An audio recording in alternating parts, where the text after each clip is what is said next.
I'd like to start with reading a brief excerpt from another excellent piece of writing that actually came out this week and that we both read this week, which is Bari Weiss's new essay in Tablet Magazine, "Stop Being Shocked," in which she argues, much as Dreher does in his book, albeit from a different perspective, that American liberalism is at risk. So Zach, if you would just share my site here for a moment. This is the piece, came out a couple of days ago, and I'm just going to read a bit starting here.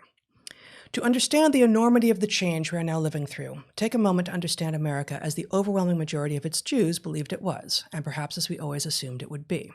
It was liberal. Not liberal in the narrow partisan sense, but liberal in the most capacious and distinctly American sense of that word. The belief that everyone is equal because everyone is created in the image of God.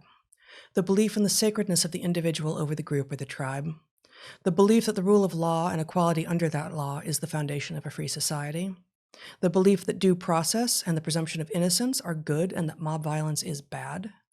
The belief that pluralism is a source of our strength, that tolerance is a reason for pride, and that liberty of thought, faith, and speech are the bedrocks of democracy. The liberal worldview was one that recognized that there were things, indeed, the most important things in life that were located outside of the realm of politics: friendships, art, music, family, love. This was a world in which Antonin Scalia and Ruth Bader Ginsburg could be close friends, because, as Scalia once said, some things are more important than votes. Crucially, this liberalism relied on the view that the Enlightenment tools of reason and the scientific method might have been designed by dead white guys, but they belonged to everyone, and they were the best tools for human progress that have ever been devised. Racism was evil because it contradicted the foundations of this worldview, since it judged people not based on the content of their character, but on the color of their skin. And while America's founders were guilty of undeniable hypocrisy, their own moral failings did not invalidate their transformational project. The founding documents were not evil to the core, but magnificent, as Martin Luther King Jr. put it, because they were, quote, a promissory note to which every American was to fall heir. In other words, the founders themselves planted the seeds of slavery's destruction. And our second founding fathers, abolitionists like Frederick Douglass, made it so. America would never be perfect, but we could always strive toward building a more perfect union. I didn't even know that this worldview had a name because it was baked into everything I came into contact with, Bari Weiss writes. My parents' worldviews, the schools they sent me to, the synagogues we attended, the magazines and newspapers we read, and so on. I was among many millions of Americans cosseted by these ideals. Since World War II, American intellectual and cultural life has been produced and protected by a set of institutions, universities, newspapers, magazines, record companies, professional associations, labor unions, cultural venues, publishing houses, Hollywood studios, think tanks, historical museums, art museums, that aligned broadly with those principles. As such, they had incredible power that demanded our respect because they held up the liberal order. No longer. American liberalism is under siege. There is a new ideology vying to replace it. May I have my screen back, Zach? Thank you.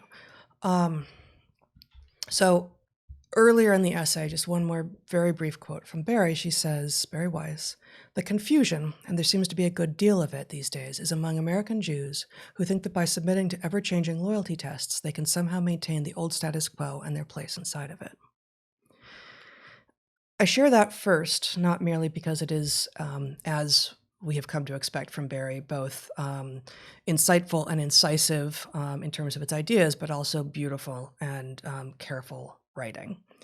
But also because you might imagine, if you had fallen prey to the modern ideology, that someone like Bari, who was raised not particularly secularly, right? That she is Jewish and she is proud of her Judaism, and Rod Dreher, who is unapologetically Christian, and indeed the subtitle of his book, "Live Not by Lies," is a manual for Christian dissidents.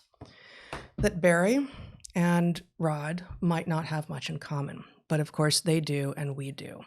And Dreher has referred to not just the two of us, Brett, but also Bari Weiss and James Lindsay as the secular liberals with whom he finds himself in allyship. And this is a kind of allyship that is honorable and real and important, particularly right now.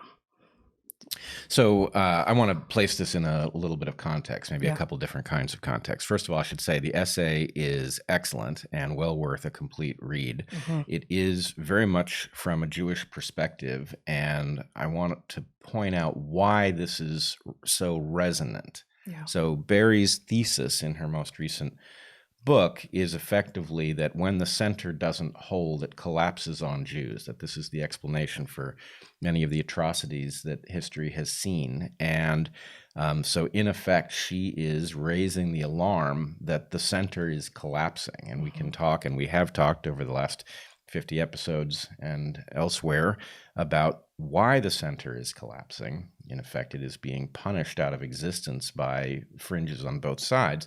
But nonetheless, the recognition that there is a kind of paralysis, which I must say I am seeing also in many of the sort of private discussions that we are party to these days, where there's so much to be seen in the breaking apart of this agreement in the center. And I don't mean centrism, but this agreement about the basic principles that we should collectively defend. Mm-hmm. That there is a temptation to simply catalog and marvel and gawk at all of the various examples of things going wrong, rather than to, well, maybe I shouldn't say that. People do extrapolate to what this means about where we are headed collectively, but there is no agreement about what the details of that are liable to look like and what we ought to do about it. So we see people fleeing cities, for example. But there's no consensus about how much of this remains abstract, how much this could turn into, an atrocity on our own shores.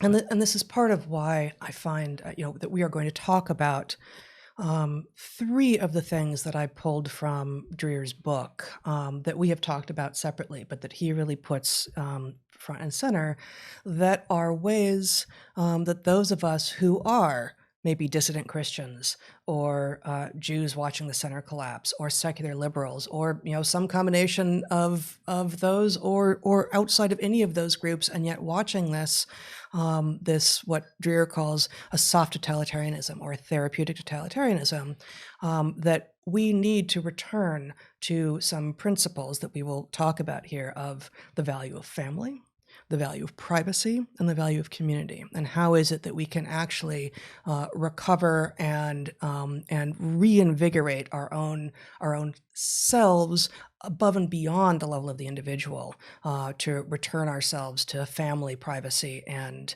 community.